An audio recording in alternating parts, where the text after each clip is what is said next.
Thank you, Margo, for joining me. I'm very grateful, excited, and just really happy that you're taking the time to come on the podcast and share your story, which I know is a very inspiring one. And I just kind of want to let everybody know a little bit about you, and then I'm going to hand it over to you. But you actually wrote a book called Gratitude in the Storm: When Not Dying is Enough to Keep Fighting. So that in itself, I want to get into that book. I want to just hear about your adventures in adversity in life. And again, just thank you for coming. And before we jump into that, for all the listeners out there, Margo came across my path through my dear friend Anita, who was my first interview on this podcast, which is going to be published soon. So we had a great talk, and then she talked about you and just how you've been an inspiring person in her life, and how you've just, been through a lot that I think a lot of people can be inspired by. Well, thank you so So, much. I'm just delighted to be here and really appreciate that you reached out and that we can share the stories and the inspiration with other people who could use it. I understand from talking to so many people that different voices, different stories resonate with people at different times in their lives. So yep. what might be inspiring to one might not be to another. So if something that I can share can be of help to anybody else who's struggling or thinking, how am I going to get through this? Then, I think it's great to be able to share these stories. Yeah, absolutely. So I'm going to dive right in. So you wrote this book, Gratitude in the Storm, right? Take me back. Tell me what adversity have you gone through that inspired this book, and why has gratitude kind of been something that got you through the storm? Kind of just take me back to how this all happened. Sure. I've realized that when I look back on things that before gratitude was talked about like it is today, like mindfulness and self-compassion and these amazing tools that we can all use that have come out of the shadows and into the light. And I'm so grateful for that.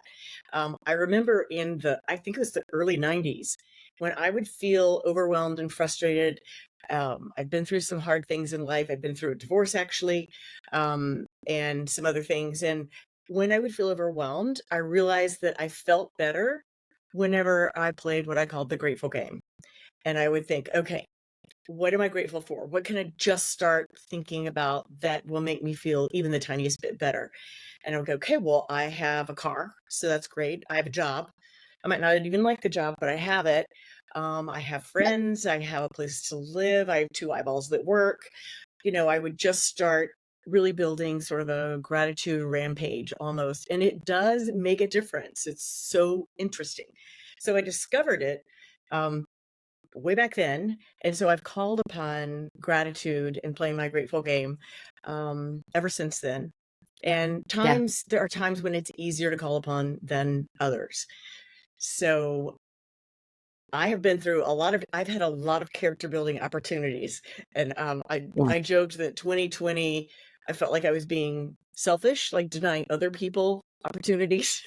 But of course, it's not a, what is it, net sum game, in some game. What is that?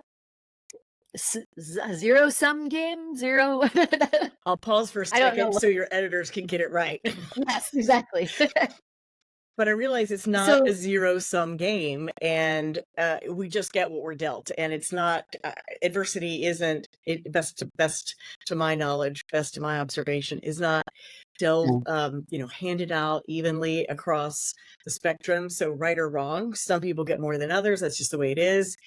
And really, when it comes down to it, the adversity that we're dealing with is the most important at that time. And so it doesn't matter whether somebody else has been through something harder or less hard at that yeah. moment. Mm-hmm. So in 2020, Yeah. we were all dealing with COVID and all that went with that, all the stress that went with that. I don't have to restate it because we were all there. you know. Yes.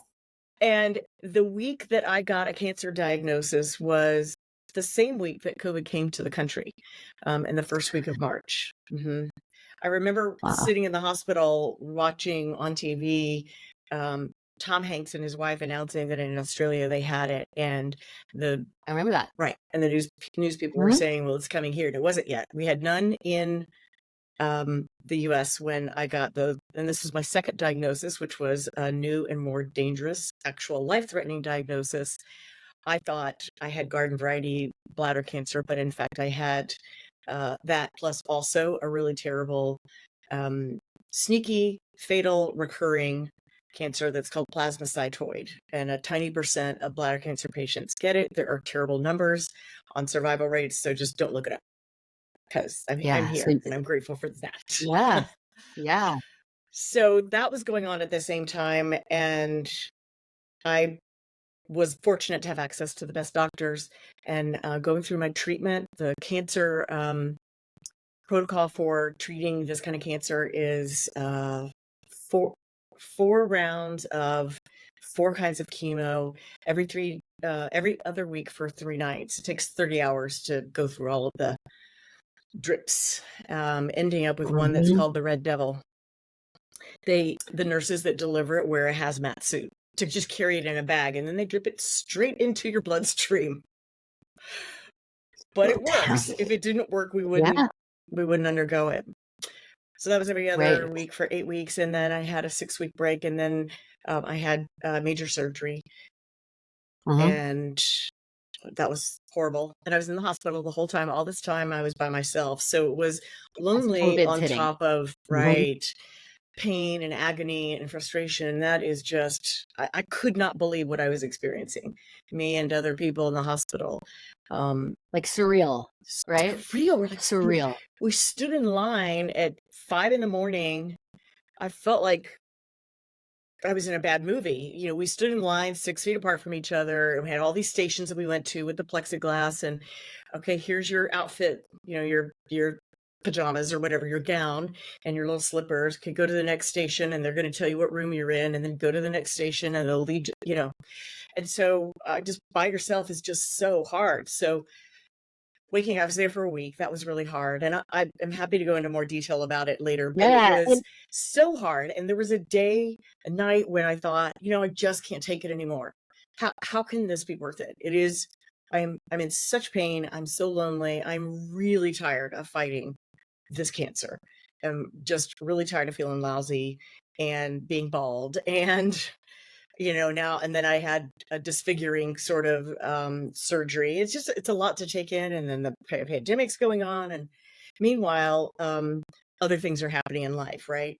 But when I accessed gratitude at a epiphany like moment was when I was laying in the uncomfortable 2-inch thick mattress that is a hospital bed, and with tubes everywhere, and thinking, oh, I just want to close my eyes and go away. That's what I wanted to do. And yeah. I've decided to admit that and share that with other people because, yes, I am an energetic, optimistic person by nature. And yes, we can all be brought to our knees, all of us. And there's no shame in feeling that way and acknowledging it and saying, for the first time in my life, I felt like giving up. Mhm. So that's It's when I Maggie, realized, oh, I need to yeah. think of a way to keep going. And, um, you hear a lot of people talk about recognizing their why. And for me, my Mhm. why was my 2 children and my husband, my family. My children had already lost their father when they were in middle school. So I thought, well, I can't make them orphans. So I Yeah. guess what This I'll is do. running through your head. Yeah. No, but this is running through your head at this like pivotal moment in your life. That's exactly right. And so I thought, okay, what do I have to do to survive right here, right now? And I realized all I had to do was not die. I didn't have to do anything. I didn't have to feel better. I didn't have to feel courageous. I didn't have to get up and do anything. I just needed to not close my eyes and die. And I thought, okay, I could probably manage. That's all I can manage. But that was Yes. Like, that was a doable goal. And that's when I realized, we have such a focus on being heroic and brave and courageous. And I think we have a tendency to over hero worship it. I don't think that's a word, but I'm going to use it like yeah. one. Yeah. Yeah. Yeah. And I felt that it was really important to acknowledge I didn't feel any kind of hero, any kind of courage, any kind of strength, any kind of empower nothing. I felt completely at the end of my rope and ready to quit. And you can still persevere through that and with the thinnest slice of Yeah. gratitude. So, and Yep. that's hard. I was scraping the bottom of the gratitude barrel to come up with anything, but that is how I got through the very darkest moment. And then I kept coming Hmm. back to that as I went through my recovery and got some other news. It was really, I went continued to have some things that were really hard that year.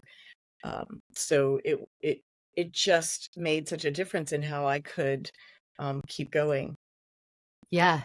And I So it's thought, like, mhm, no, it's like the gratitude, even, if someone's out there listening and like they feel so like utterly hopeless, it's scraping up whatever gratitude you can find to like get to that next moment, right? Like I don't have to fully recover from whatever I'm going through, but I have to get to the next moment.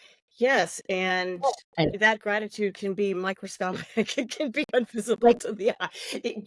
It's enough. It's enough. yes. Yes. And it's kind of counterintuitive to what you would think. Like, Mhm. I'm in this situation, you're there, you're isolated, you've got a cancer diagnosis, you're like surreal. Like you said, you're this upbeat person. This is not like in the script. This is not Right. how it was supposed to go. And then it wasn't supposed to happen and you'd have to go through it in an isolated way. It's just kind of unbelievable. And it sounds like gratitude was something that you could cling to like find your way in that dark, you know? Yeah. It it wouldn't think you wouldn't think that when you're in a bad situation you want to be grateful for anything. However, It is exactly what you don't feel like doing. That's true. And what I've since learned is that the way our brains work, there's science to it, which is always kind of nice when you have some backup, yep, actual yep, data to show, and that our brain doesn't really discern the difference between truth or untruth. So if we start thinking about things we're grateful for, that activity convinces our brain to release the fight or flight mode and for us to relax and that allows us to help feel better and it is absolutely the opposite of what you feel like doing at the time, yeah, but how yeah, empowering is it to know that you can just hack your brain essentially and it's not crazy hard. You don't need tools, you don't need technology, you yeah, don't even, you know, and I'm just amazed by that. And so then I would be like, well, at least I can do that. I'm grateful for that. yeah, I'm grateful I can turn it around. I think it's really interesting that our nervous system is older evolutionarily than our linguistic system. So just talking to yourself and saying, well, I feel better. I'm going to be great. I am going to survive this. I am strong. That doesn't always work. It will work for some things and for some yeah, people. But at that mhm, moment in time, I thought, no, I might be dying. I don't even know because the doctors said, yeah, most people don't survive this because we usually don't detect it. It is 100% fatal and it always comes back. It's evil. And had I not gotten a second opinion, then that second form of cancer, which was asymptomatic, wouldn't have been discovered and I would not be yeah, here. And that yeah, is a sobering thing to hear at any mhm, stage in life, especially when yeah, you feel fine. I'm sure you've talked to people who've had cancer, you're like, but I feel fine. I don't even look different. What's going on? So mhm, hard to, you mhm. know, really for that truth to sink in. No, absolutely. And I mean, when you talk about like being in the hospital that week of COVID and like the realization of everything going on, um, what actually before had you practiced gratitude before all of this? Or was this sort of like something you're like, okay, I got this is gonna be the way out, or something that you continued into your diagnosis, or what tell me about where gratitude came from in your Right. life. Gosh, When I was in my, what was I, in the early 30s, in the early 90s, I'd gone through a divorce. And so I'd had a rough Yeah. time. And I realized that Yeah. I felt better when I started thinking about things I could feel grateful for. And I would go, all right, I start complaining to my friends, like, okay, it's time for me to play the grateful game. And that is that I just start thinking of things to feel grateful for, no matter how minor or, you Yeah. know, presumptive they might be. I'm Yeah. alive. I have a job. I have a car. I have friends. I have clean drinking water. When you start thinking at that level, because most of the world doesn't, and we take it for granted. There's so much that we take for granted, and taking time and making a point to think through what we have to be grateful for is an amazing thing to do really at any point in time, because we still can. Even today I've had some work Mhm. stresses and I'm like, I just started feeling stressful, and I thought, just hold on and remember what you're grateful for. You're grateful to be alive to complain about it. You know? Totally. It's almost like you're going over the stress cliff or whatever form of stress, and then you're like, "Hold up, I'm not gonna do that." Right, Right? right. So I kind of discovered the use of gratitude, called it the grateful game, and it's Yes. served me off and on. I've forgotten about it at times and then gone, wait, what's worked in the past? Oh, yeah, that's Yeah. right. And it's really easy to play the ungrateful, woe is me game. That's super easy. I think one of the gifts that I received growing up was that I had a very negative, I have negative parents, and they complained a lot. I didn't like how that felt. And I remember as a kid making a note to myself, when I am a grown up, do not complain all the time. That is no fun. Nobody likes to be around you. Wow. So that was a gift. Thanks for being negative. Yeah, well, and, like, it sounds like as a kid, you noticed, I feel good when I'm thinking about good things, being around people who are talking about good things, Right, like, right. not, I think we're like I think most people are like default victim mode. Right. Default, right? Like, "Oh, what?" And then it's almost like gratitude that, like you said, the gratitude game, it almost just pulls you out of it, and then you can look. It's just that adversity, whatever you're going through, whether it was your divorce, your cancer diagnosis, like different levels of adversity, it pulls you out of it. So it's like it's one of the things in your life, but it's not everything. You're so right. And pulling you out of it is very much like being pulled out of a muddy pond, and then you Right. go, oh, yeah, I'm in there by choice. I don't have to be in there. Yes, it's there, and those things are really there. I'm not saying gratitude is not pretend it's not happening. Gratitude is not Right. deny your feelings, deny your experiences. That is not gratitude. But our No. brains do, like you said, default go to victim, and that's just because it served us well Yeah. evolutionarily on the savannah. Things that move could be dangerous, and so we have a tendency to look for the negative because that is a way to save our butts. So when we think about, why am I so negative? Because that's another thing I could, a path to go Yeah. down is, what's wrong with me? I know to be positive. Why am I being negative? Why am I focusing on the negative? Oh, that's right. That's how I'm biologically designed. So that's not really Yeah. a super active choice I'm always making. But I can, when I acknowledge it, make a different choice. And I can Yeah. acknowledge that that's hard to do sometimes. Well, and like you talk about the science of it, like the more you kind of try to think about, even at first, if you're like, okay, I'm grateful for this chair, it's super comfortable. I'm grateful that I'm healthy enough and able to speak today because I mean, there's so many Yes. things you could go into. Then your brain's gonna rewire itself, right? Yeah. Over time.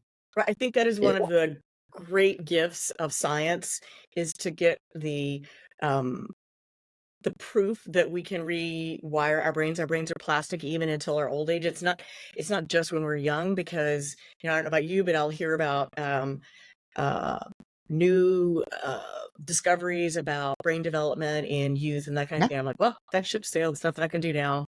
Does it, swipe left? Yeah.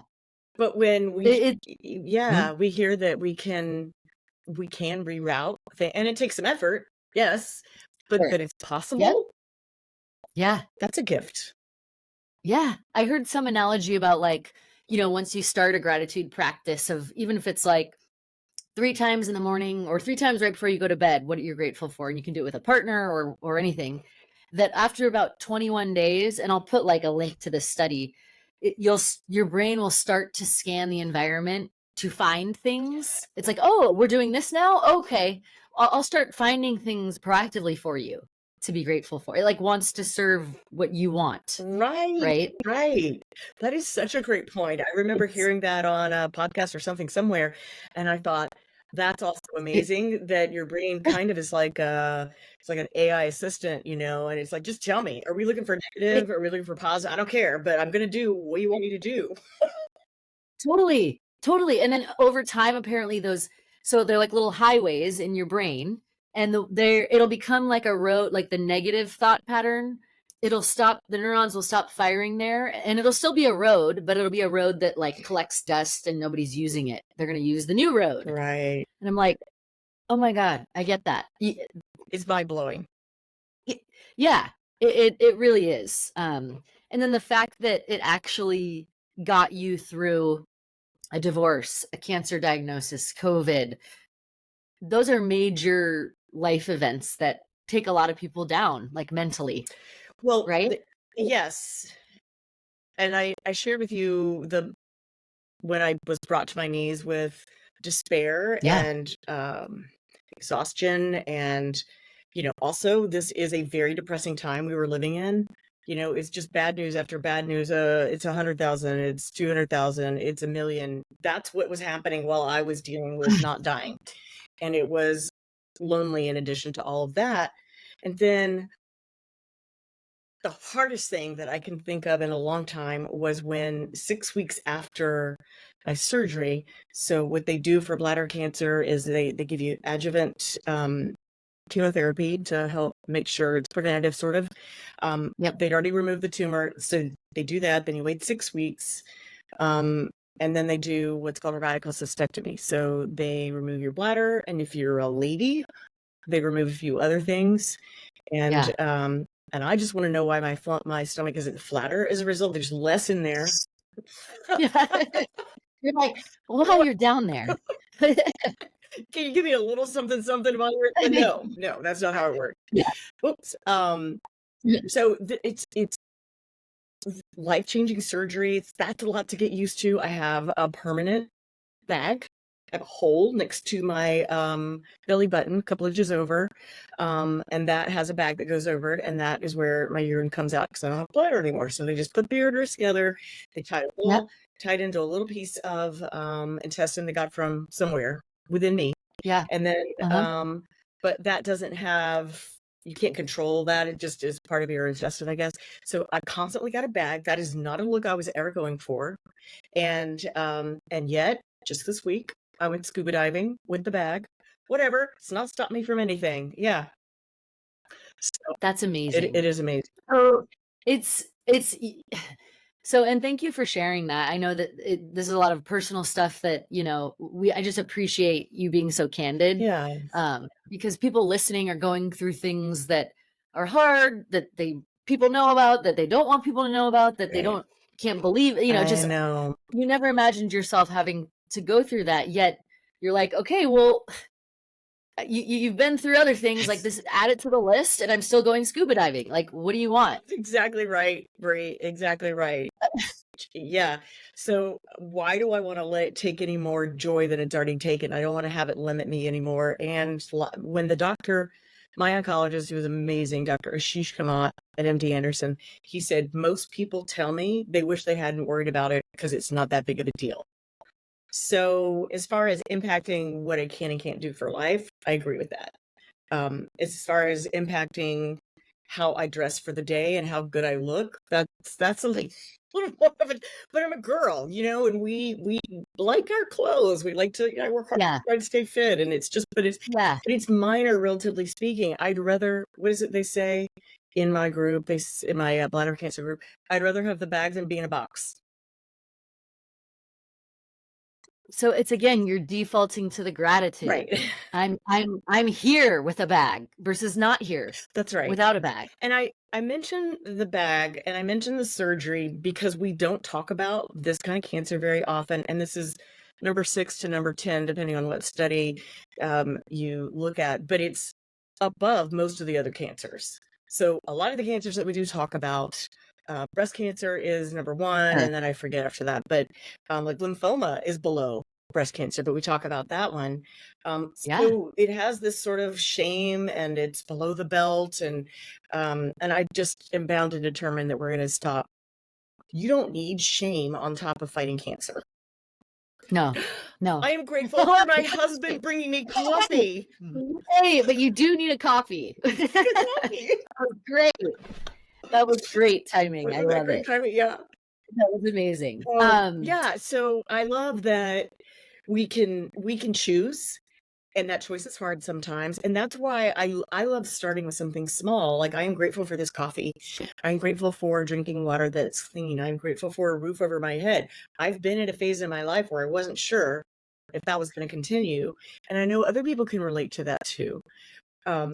So part of why, and thank you for being appreciative of me sharing Yeah. the information, we have to normalize it and make it okay to talk about what's really happening, because that takes some of the power and the sting out of it. I have to share a funny story. So the other day we were watching, I think Netflix, I really don't remember. They all blend together, right? One of them. We subscribe to all of them. I am horrified by the subscription bills. Whatever. We were watching an interesting show called the show is called The Tourist, and it's set in Australia. You seen that one? So there's I know that. okay. Yeah. It's a really well done show. But there's a character who is a police detective who has an ostomy bag. He has a urostomy. I have never seen that in any TV shows at all. So your jaw dropped, huh? My jaw dropped. I'm like, oh my God, look, help to norm. There's 13 million people in the world that have ostomies, but we don't. So no, and it's almost like the more the conversation, things that are normalized now, when they were first talked about, people are like, how is that going to be normal? Like, and then you look up and everything's changed. Right. Like it's almost like just bringing things out of the shadow. That's right. Whether it's like something you went through, something you have to deal with. When someone else talks about it, you're like, oh my God, I'm not the only one. Like it's almost like half the battle. You're like, thank God. Okay. Yeah. I'm not alone. Beings, that's right. We just want to not feel alone. We want to feel seen, heard, and we want to not feel alone. And when you look at any studies that look at recovery rates, any kind of health studies, having social connections is always a benefit. And so we don't want to feel alone. It is part of how we made it this far as a species, and the interdependence and feeling seen and heard and not alone is huge. So I felt very alone and like I was the only one, and I just thought we've got to stop. Also, here's another part about that. The profile of a bladder cancer patient is a 77-year-old, nope, I was 57, male, not male, smoker and not a smoker, except for at a Styx concert when I was in the 9th grade. that you had to do it. It wasn't like that's part of what you do. But that didn't give me bladder cancer, and it doesn't run in my family. And so some of it is just, you just don't know. But because it was more of a male disease and we've socialized men to not talk about any kind of weakness, I'm guessing, that's one of the reasons. And then it's embarrassing. And then I just don't think we should be embarrassed anymore. So that's why I mentioned it. Yeah. Well, and like, it seems like these times in your life, like you've been through adversity within your family, you've been through adversity within your health, you've been through adversity, like that physical health and that life situation causes mental and emotional adversity. Like it's all related, right? It is. So it feels like, and I'm sure your book, I actually just bought your book. I'm excited. It's on its way. Yay! Gratitude in the storm. Let me repeat it for the listeners out there. Gratitude in the storm, when not dying is enough to keep fighting, by Margo Wickersham. So I'll put a link to that in the show notes. But it's almost like adversity. It sounds like when you got through something big, like the divorce, or you got through cancer, or you got through whatever it is. It seems like adversity is it's around us everywhere in different forms. But it seems like through your experience, the best sort of antidote or like way to fight it is gratitude, because it's there. You're not saying gratitude is going to eliminate everything bad. It's going to help you cope. Such a great distinction, because gratitude is not denial, and denial is not handy. We have a lot of evidence that isn't useful. In fact, the whole self-compassion movement talks about how being kind to ourselves, I never heard about that before a few years ago. Certainly in my family of origin, hard work and suffering were our love language, So Totally. Yep. So that being kind to ourselves and acknowledging what we're experiencing actually helps remove some of its power and some of the pain. So denying it is a bad idea. And just like so many things in life, it's not black or white. It's not either deny or don't. It is acknowledge. And I love the word acknowledge, because acknowledge is different than dwell. And dwelling is what our brain wants to do on the negatives. Unfortunately, that's another built-in wiring system that we can rewire. Yes. But defaulting to focusing on it it's a downward spiral. It's the worst rabbit hole of all to get into. And what I find amazing is that the reverse is also true. So if we want to spiral the other way, we can spiral in the positive. Oh yeah. It's such a tool, because I'm sure like people listening on any given day, they could have going through major, quote unquote, major life events, adversity, but there's also adversity like trickled throughout your day. Yes. Right. Yes. So and then you might have that daily sort of annoyances on top of someone in your family's going through it. Somewhat, you're dealing with trauma from your childhood. There's so many things, but yet what do we keep coming back to? Like, gratitude helps you cope with reality. It does. I wanted to share another story where it came in to help, because I was thinking, okay, so we're in COVID and I've had cancer, and then it's the worst kind of cancer. And then I was grateful that MD Anderson was still seeing people from out of state, and that I was in the state. Sorry. They were still seeing people. At one point, they said, we're not going to take any out-of-state patients. And I happened to live in the state with one of the best, that's what we were dealing with at the time. So then 6 weeks later, after the surgery, I was in the hospital, a week by myself. When my husband came to get me, I was just crying. I was so relieved to get out of ongoing hell. And you know how it is in a hospital. They come in and take blood from you, prick you, poke you. There's just, it's annoying. And you don't get any good sleep. The food's terrible. And if you think this food is terrible in a hospital, try during COVID times. Ugh. I was not grateful for the food. You can also know what you're not grateful for. And I didn't have anybody there to go get me, Lance's glow-in-the-dark orange crackers with peanut butter. So, but I was grateful that I lost a little weight. So, there's you're always like, but there's always something. There's always something. So, my husband drove us to MD Anderson in Houston for the checkup. Post 6 weeks, let's see how we did. So I had all the CT scans with and without contrast, which by the way is no fun, and x-rays and the blood tests and all that. And you sit around and you do a lot of waiting.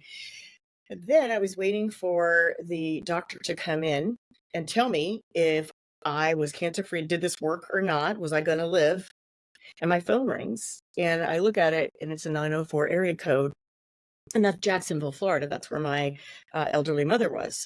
And I had just moved her into a nursing home memory care the December before. That's the last time I saw her, was in December of 2019. And because she was dealing with dementia, I did not tell her about my cancer battle. Also, it was really hard to talk to her. She couldn't hear the phone ring, and we depended on the kindness of the workers to use their cell phones to occasionally talk to her. At any rate, her 82nd birthday had been the week before, and I had some balloons and ice cream and cake delivered. And anyway, they call me and they go, "We have your mother at the hospital. She is not going to live very much longer. She is actively dying. She has a few days to live. She cannot stay here, and she cannot go back to the nursing home. Also, by the way, she's positive for COVID. Not that she has any. Of course she is. She's in a nursing home, the petri dish of all petri dishes. So she can't go back, and that is not what's going to kill her. It's dementia." And I thought, wow, I didn't even know you could die from dementia, but you can. And she was. And I thought, honestly, really, universe? You know, it's not funny. This is a joke. Right. This is just a terrible joke.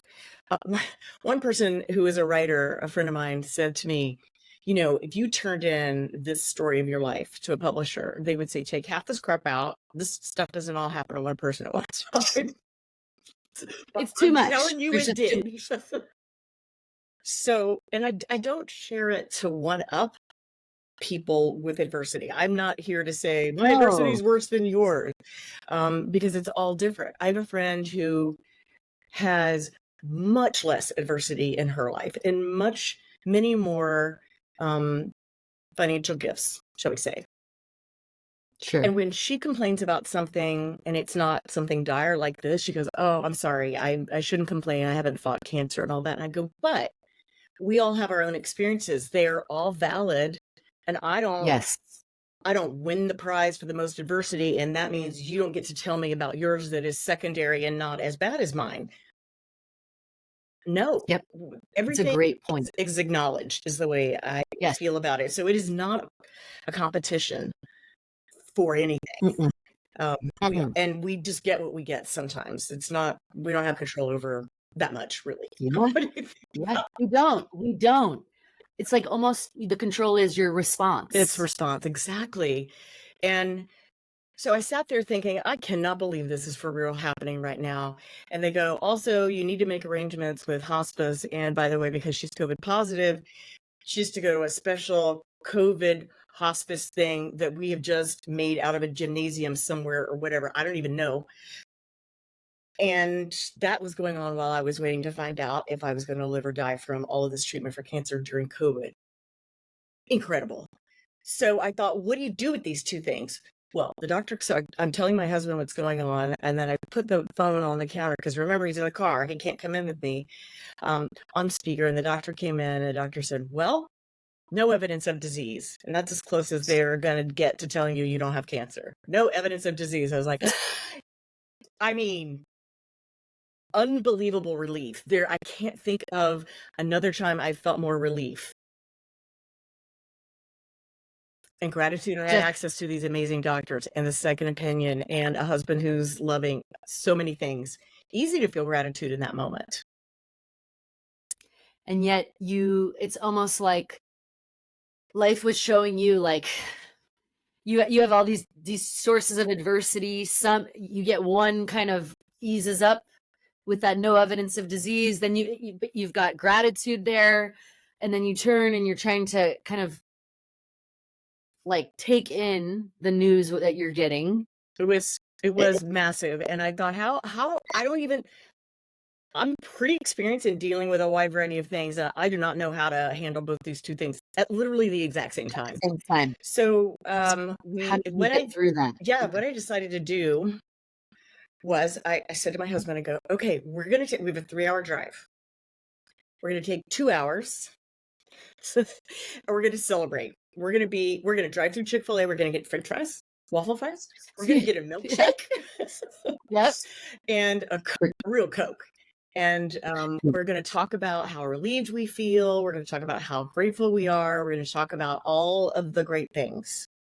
And then after 2 hours, I'm going to spend the last hour looking for a hospice that's COVID. I'll start making the really hard phone calls that I've got to get my mother moved so she can end her life in the next few days.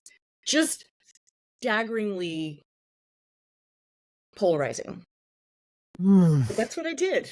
And compartmentalizing, kind of. I mean, and compartmentalizing can be taken too far. We know that Sure. that Yeah. can be denial, but I literally had to make literal space and say, these 120 minutes are for me. Because I got really bad stuff I got to deal with after that. But for the next, she can be in the hallway for 2 hours. She's probably not even aware that's where she is. I've got to Yeah. figure this out for myself. I've got to take care of me. And that's another thing about self-compassion is that it's not selfish. No. You were putting your oxygen, that analogy, you had to put on your oxygen mask first to then take care of doing your best to ensure that your mother could have like the best kind of transition into the next life. You know what I mean? Like it gives me chills because to have the ability to do that, like it's almost like that you knew that gratitude was going to give you fuel to like deal with something that's extremely difficult, Right. even without it's it's pretty unbelievable. I'm sure you can remember that as clear as day So too, clear. like vivid. I really do. And we talked about, I remember that my husband and I talked about how we felt like we'd been in a slow motion for 6 months, massive car pileup wreck on the interstate with just hundreds of blood everywhere, people injured, chaos, EMS, life flight, all that for 6 months. And it felt like that had finally, like we were just slow motion in this horrible emergency. And then it felt like such a huge relief for that to be. I mean, think of what our nervous systems had been going through. You know, Oh. be able to feel that relief was a luxury. Mhm. I'm really glad. I love that he is so supportive. He is a man who actively wants to talk about feelings and where we are and what we're actually experiencing. He wants a wife who is real and vulnerable. And so that helps me be a Yeah. version of myself. That helps me to Yeah. say I am worth investing gratitude and time and energy and self-compassion. And I think that a lot of us didn't get that message growing up. It just wasn't a thing. It wasn't No, there. Yeah. No. Now it's like research everywhere, right. and you're like, whoa. It's great. You It's know, great. I mean, so that's it's another thing, Bree. I'm curious about what you think of this. There is so much negativity in the world. I don't have to say that. Everybody knows that. But think about 10 years ago, we didn't have self-compassion. We didn't talk about mindfulness. We didn't talk about meditation no. as a regular thing that everybody does, not just yoga people. Yeah. Oh yeah. We didn't talk about gratitude. We didn't talk about a lot of these amazing coping skills. And then fast forward to let's see, sometime after the cancer, sometime in the last couple of years, I heard my college-age daughter say to her friend, well, what are you doing to take care of yourself? She was coaching her friend on something. Okay, well, you need to practice some self-care. That's really important right now. And I thought, yes. You're like, I love this is a gift that we have so many more skills and tools available to us. And you don't have to be someone who's got access to a psychiatrist or a budget or anything.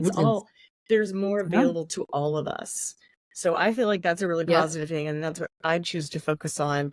And another example was talking to a 49-year-old male. And he goes, well, what decade do you think was the best? I knew what he thought I was going to say. He thought I was going to say the Yeah. 80s. Well, the 80s were Yep. fun in Yes. some ways. Yes. I said now. And he goes, what? And I said now. When else would I want to be a woman? I've been for 40 years. I know exactly where it started, and I know we have a lot of ways to go. But starting my career in the mid 80s to now, I mean, stuff I put up with, you don't have to anymore. That's good.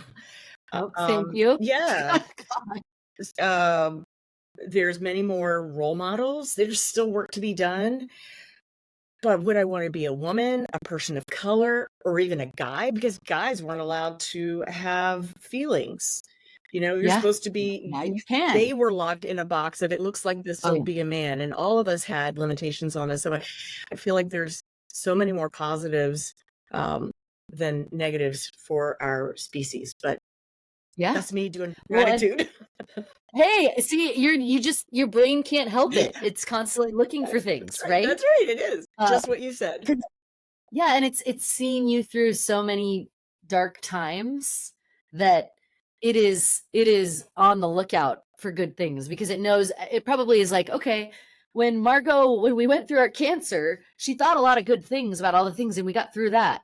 Okay, when she was going through a divorce, she held on to gratitude. That keeps us going. Let's do Right, that. right. Right?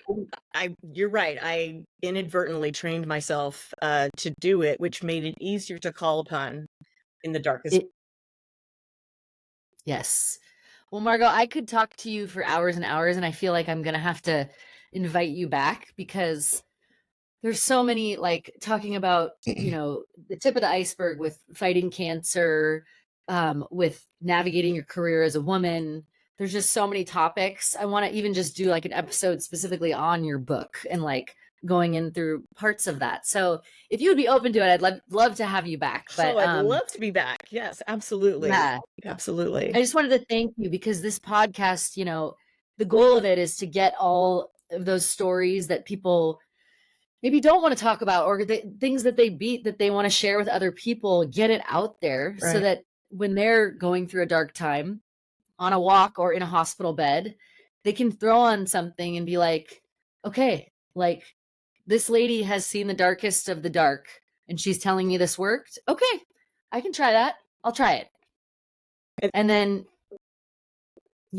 why not? why not? I love that idea. And when we're in our dark moments, we're willing to try things sometimes and sometimes it might even be, I don't know if this has been your experience sometimes, but it might be that you hear a podcast, and I love podcasts for this very reason. Like you said, you're like, okay, I know walking and getting outside is a good thing for my Yeah. brain. I'm going to go do that. I will Yeah. listen to, I'm not going to listen to news. That's not what I'm going to do. I'm going to listen to something inspiring. And Yeah. maybe you hear one thing like gratitude, and maybe it's even something you've used in the past and you kind of forgot about it, and you're like, oh yeah, let me get that off the shelf, dust it off, try it out again. Sometimes it's a reminder. It's not that there are that many maybe unique amazing new ideas, but hearing Sure. how somebody used it differently or reminding you that it's there, it can be such a wide variety of different ways that messages can help us, each of us. Yeah. Like the phrase you said, like, little thing, the gratitude game. Like, oh, Yeah, I've never heard it put that way. games Yeah, are they're fun. And you can, like, try again, right? You can always play yeah, again, it's always you your know? turn. Yeah. Exactly. Exactly. But no, I just want to thank you. And I know that for me, this is inspiring for me. I know people are going to hear this, and just first, you're such a badass. So Thank you. you're amazing, and inspirational badass. And just thank you for sharing, your human experience, because, hearing one thing can really change someone's life. So I truly believe that. Well, what a great reason for you to put a podcast together like you have, to be able to bring Yeah, those kinds of stories to people. I just love it. And thanks for having me as a guest. I'm honored. of course. And I will link to your book in the show notes. Go out there and buy it. Gratitude in the Storm: When Not Dying is Enough to Keep Fighting. So thank you for putting that out into the world. And the world needs more of your energy right now. So Thank you. thank you so much.